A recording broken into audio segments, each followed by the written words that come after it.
Sorry, I need to be down here. All right. So are we good? Sorry? Okay. Well, thank you. Well, good afternoon, everyone, and thank you so much for joining us today. My name is Michael Smithson, and I am the chair of the Come Out to Vote Coalition. I am honored to be joined by other LGBTQ leaders that will also be speaking today, including Chad Griffin, the president of HRC, State Representative Nikki Antonio, Equality Ohio Executive Director Elena Jochum, and Ohio State University student and intern with Kaleidoscope Youth Center, Eliza Mann. In the days and weeks before the Ohio's November 6th elections, nearly a dozen Columbus-based and statewide LGBTQ organizations and businesses will take part in a Come Out to Vote event, which is a statewide effort to ensure that equality voters get out to vote. This coalition was formed because we truly believe it is critical that every equality-minded voter understands that their voice matters and that every vote truly counts. So we're excited to announce that our event here in Columbus, which will be held next Thursday, October 11th, from 3 to 6 p.m. in the parking lot at the Franklin County Board of Elections, which is located at 1700 Morris Road here in Columbus. We're encouraging equality-minded voters to come out and vote, early vote all day on October 11th throughout the day, and then join us to celebrate that evening in the parking lot. So we're excited to have a really great time and a great lineup of speakers at that event, including Mayor Andy Ginther and City Council President Shannon Hardin, as well as a number of live performers, including Annie DeShant, Trey Pearson, and many more.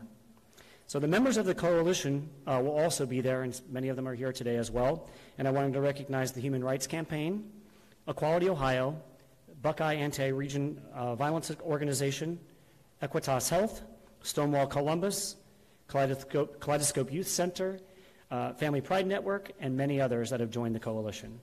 So we hope to have hundreds of people at the event and extend our invite to all of those in the community that would like to attend, and we hope you will join us. With that, I would now like to welcome and introduce HRC's President, Chad Griffin.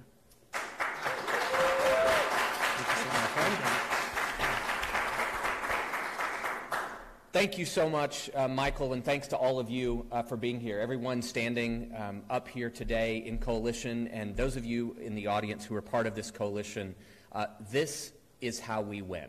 This is how equality wins. I especially want to thank, and Michael named many of the organizations, but want to thank our coalition partners who've joined us this morning and who have joined together in locked arms in this effort for Come Out to Vote. On behalf of the Human Rights Campaign's more than 3 million members and supporters, we're here today because never before have we as a community had more at stake in an election. Every election cycle, and I know this is true for every single person in this room, but every election cycle, we're told that this is the most important election of our lives. But this time, with the future of our democracy on the ballot, and with the quality of future generations on the line, this is actually the most important election of our lives. And none of us, and I mean none of us, want to wake up the day after this election wondering if we could have done more, knocked on one more door, made one more phone call, donated one more dollar. We must make this the year of no regrets. And we must make every vote count. That's why the Human Rights Campaign is engaged in the single largest grassroots expansion in our organization's nearly 40-year history. Here in Ohio, we have boots on the ground. We have a state director on the ground and leading, along with a number of regional organizers across the state in key races, helping to organize and mobilize voters all across the state to elect pro-equality champions up and down the ballot. Because only if we win elections can we pass protections that truly advance equality for all LGBTQ people. And here's the thing, and a lot of folks in Washington and in state capitals around the country miss this key and critical point. There are more than 10 million eligible LGBTQ voters all across this country. That's larger than the margin of victory of every presidential election since 1984. And here in this state, there are more than 342,000 eligible LGBTQ voters. You add our allies to that, And there are 1.8 million equality voters that we've identified in the state of Ohio. That means we truly have the power to change the outcome of elections and the power to restore sanity to Washington and move equality forward here in the Buckeye State and in states all across this country. Only then can we ensure that justice and that equality are a reality for every single LGBTQ person all across the state of Ohio and all around this country. It's now my pleasure to introduce a champion of equality here in Ohio who is leading the charge each and every day to ensure that every single Ohioan is protected equally under the law. So join me in welcoming State Representative and soon-to-be Senator Nikki Antonio.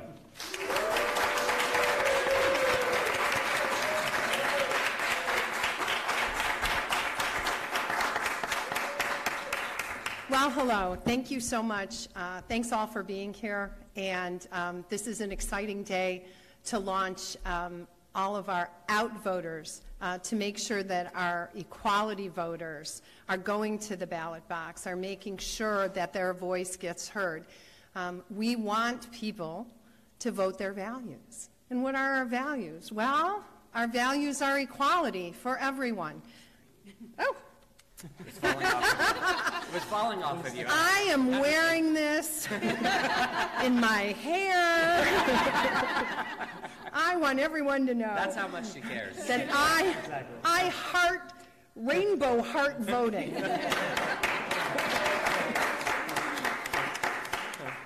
It's kind of interesting that the state of Ohio looks like a heart, doesn't it? And someday we're going to find our true heart in the state of Ohio, and we're going to decide that all voters and all people in the state of Ohio are valued, and all voters and all people in the state of Ohio count as well.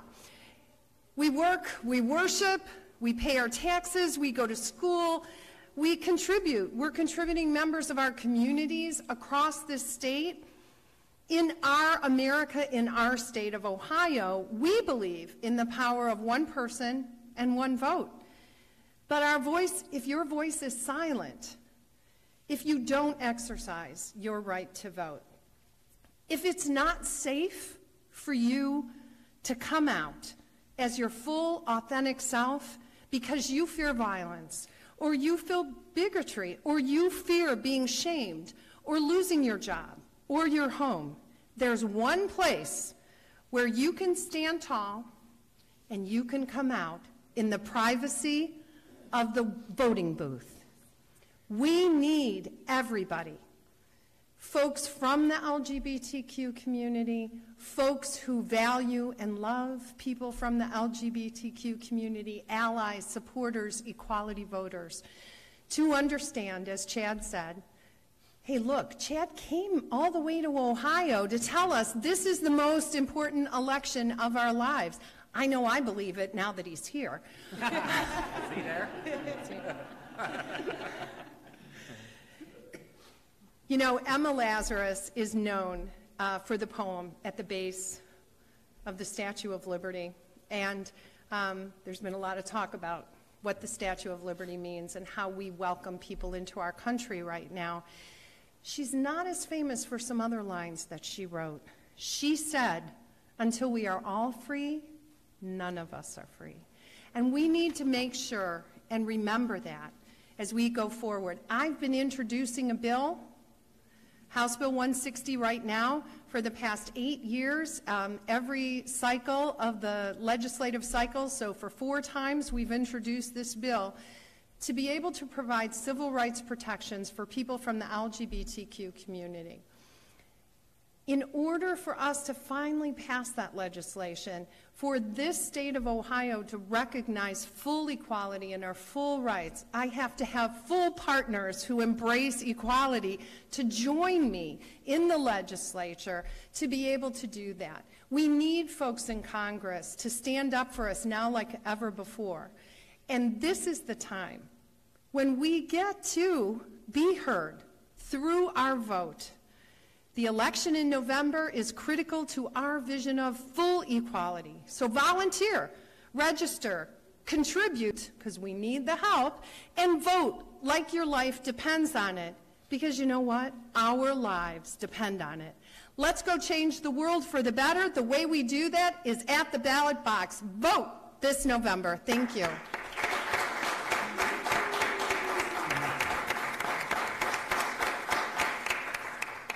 And now it's my pleasure to also introduce someone who is also a sister in the struggle, someone who works with their organization, works with us across the state of Ohio to change Ohio for the better, Elena Jochum from Equality Ohio. All right.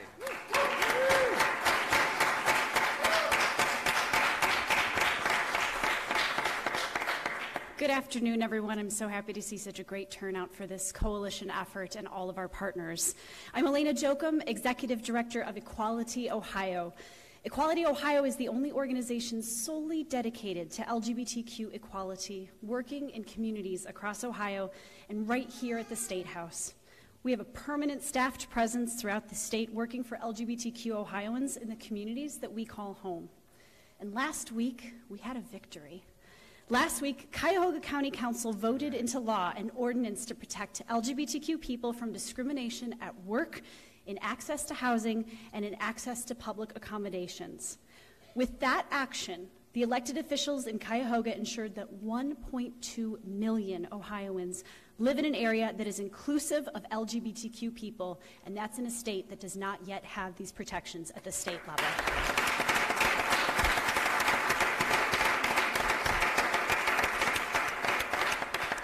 And you know what? The only way that we can put people in positions to do what Cuyahoga County Council did is to vote fair-minded people into public office. When we vote for pro-LGBTQ candidates, we are voting for equal treatment and equal rights. And Ohio still does not yet offer equality to LGBTQ people. And that is why this November, we must make use of our loudest voice, which is our vote. We at Equality Ohio are asking our supporters to vote this November. We're registering people to vote across the state, and we're proud to be part of this coalition that is coming out to vote. We want everybody to join us and get involved. Visit equalityohio.org, and let's make this election matter. All right.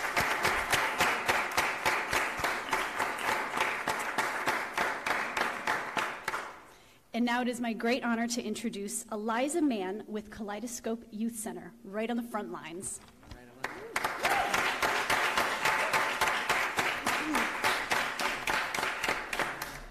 Thank you. Hi, my name is Eliza Mann, and I'm 22 years old. I'm a student at The Ohio State University, pursuing my Master's of Social Work degree. I'm also a licensed social worker and an intern at Kaleidoscope Youth Center. Each of these aspects of my identity contribute to why I feel that voting is crucial amongst young people such as myself. As a student, I often hear my peers say things like, "My vote won't make a difference anyway."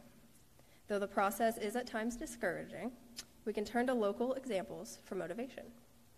The August 7th special election for Ohio's 12th congressional district outlines the impact that young voters can have on politics. Danny O'Connor lost the election to opponent Troy Balderson by just over 1,600 votes. It's less than 1%, at a time when local college campuses were empty for the summer break. With the November election coming up, estimates show that students will likely determine the election outcome for Mr. O'Connor. I also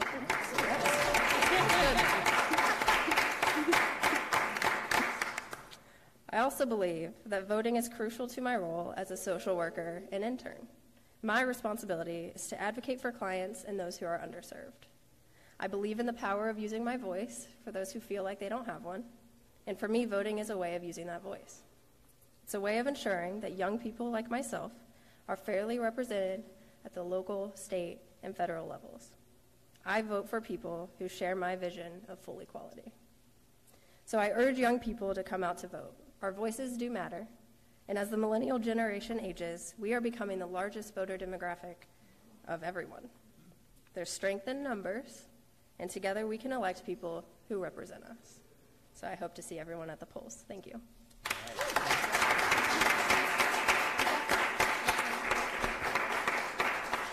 So with that, I really want to say thank you to everybody that came up to speak today and participated with us, to all of you in the audience, and so proud and honored to have you as part of this coalition work. And just can't say enough how proud I am to be part of this and how important it is that we all do make sure our voices are heard and get out and vote. If you want to follow our efforts, you can look on facebook.com/comeouttovote, and you'll be able to find out more about our event. And I hope that you will attend on October 11th and join us in the afternoon.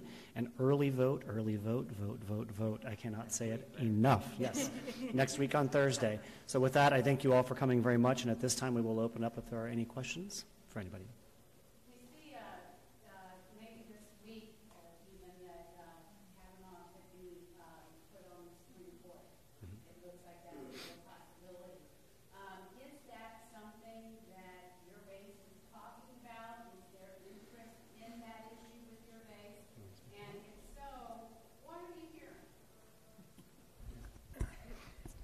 I could talk about this for hours.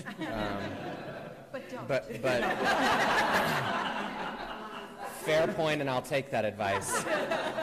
I'm actually headed back to D.C. tonight for events and actions that we're doing starting tomorrow morning.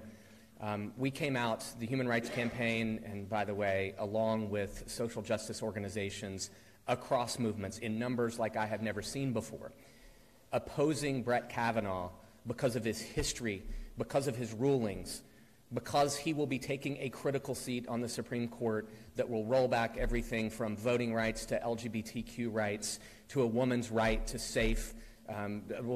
access safe and legal abortions in this country, to civil rights. Time and time again, Brett Kavanaugh has ruled against all of us and on all of these issues.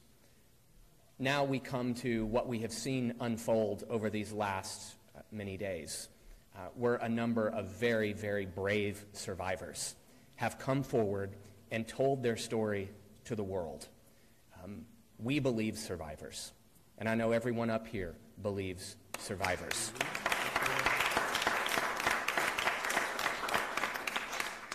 We believe Dr. Ford, and that's exactly why the United States Senate, Democrat, Republican, and Independent alike, should reject this nomination. Everyone has that responsibility, Democrat or Republican. And the tone of your question assumed defeat. We're going to keep fighting this every single day, every single hour. More than 33,000 HRC members across this country have picked up the phone and called their United States Senator. The same is true for other organizations, as I said, across social justice movements. We're going to do everything we can to keep making our voices heard. Now, I'll also say, we cannot lose sight of this election, because there is a lot happening in this country today. The one thing that we all have the power to impact, we have the power to pull the emergency brake on this president. And that starts November 6th. Well, here in this state, it starts next week as voters start voting early. So both are critically important. Regardless of what happens with this nomination, there's a good chance that this president and vice president will have another nomination. We have got to have a pro-equality sane majority in the House and in the Senate so that Congress can start doing their job. Can I just say, too, I think one of the things that also will happen, we're seeing happen now, for her generation, for our little ones that are coming up, there is a real sense of urgency around what kind of a future do we want. And so no matter how this week, what the resolution of this in the short term is, this vote for Kavanaugh and whether or not he's put on the Supreme Court, the bigger issue is making sure that fair-minded people represent us and really saving our democracy, saving our country. What do we want? What kind of a country are we preparing for her, for this little cute peanut down here? And so no matter what the turnout is, you asked about our base or our group of equality-minded folks and what their motivation is. I believe no matter what the turnout is, they will be mobilized, galvanized, and ready to fight, starting at the ballot box and going from there.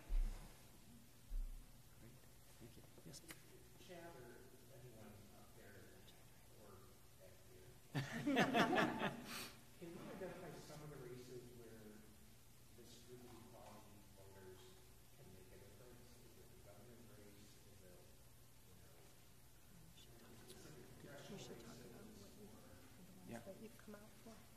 Absolutely. So we have endorsed key races and candidates. This today is a nonpartisan event.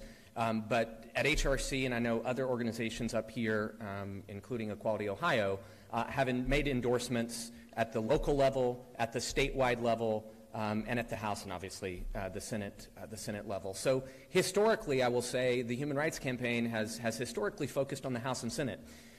But if you look over these past many years where we have been able to extend rights and protections, particularly in this administration, has been at the local level and at the state level. It's also where our opponents have worked hard to roll back our rights. So we made a decision this year that we were going to be endorsing more races at the local, state, and federal level than we ever have in the history of our organization. We prioritized 6 states in our investments in the 2018 midterm elections for statewide investments. And we announced, I think nearly 18 months ago, that the state of Ohio is one of those 6 states that we have prioritized for statewide investments. And many of you know Sean, who's our state director here in the state, and Sean can, after this event, talk more specifically about the individual races. Do you want to add anything to that, Elena? Just that voting matters and all government is local. Do not overlook your local elections. We have gone from community to community across this state and supporting them to pass local non-discrimination protections. In efforts to pass the HB 160 at the state level, of course, to always cover all Ohioans, but that is part of this process. And if you don't have fair-minded elected leaders at your city councils, at your county commissions, you don't have a chance to pass those laws at the local level. All of that feeds in. We have gone from 14% of Ohioans having access to a remedy to 27%. That is phenomenal, and that is the work of all of us in this room, getting out, calling your council, asking for these protections, and voting in fair-minded people. Yes, absolutely. If there's 1.5 or 1.8 million quality voters in Ohio, you know, I assume a lot of those are voting already. Is this an effort to get people to vote who aren't usually voting, or? Well, I will speak to that, and feel free to add that. If you look across election cycles, a pro-equality base of voters, LGBTQ people, people of color, younger voters, women voters, you often see a drop in midterm elections, in non-presidential elections. We are all focused aggressively on talking to those voters about the importance of voting this election. There are a host of reasons that people dip in off-year elections, and I think if there ever was a year where this diverse coalition and all of our members know just how high the stakes are, there perhaps has never been, certainly in modern times, a grander contrast between what's happening on one side and what's happening on the other side. So we are talking to those voters, perhaps many of whom either haven't or have infrequently voted in midterm elections. We are talking to them about the importance of voting in this election. We're talking to them on the phone. We're talking to them through mail. We're talking to them through digital. And in many cases, we'll be knocking on their door once, twice, or even 3 times, depending on where they are. Yeah. I knew you were going to ask me that. So, as you may know, we were very happy earlier this year when, we had a number of positive things happen. One was the fact that the Chamber of Commerce came in. Over the summer, I got a letter from the Ohio Manufacturing Association, another one of those groups that is considered pretty conservative, but is in support, sent me a letter in support of House Bill 160. And so we continue to have conversations. Right now, what's hard for us to figure out is something that all of us in the legislature are having a hard time figuring out. We don't know how the election is going to end up. We don't know what leadership is going to look like even in lame duck. I will tell you that I am going to work on this bill and work on moving it until the day we sine die and go home for the holidays.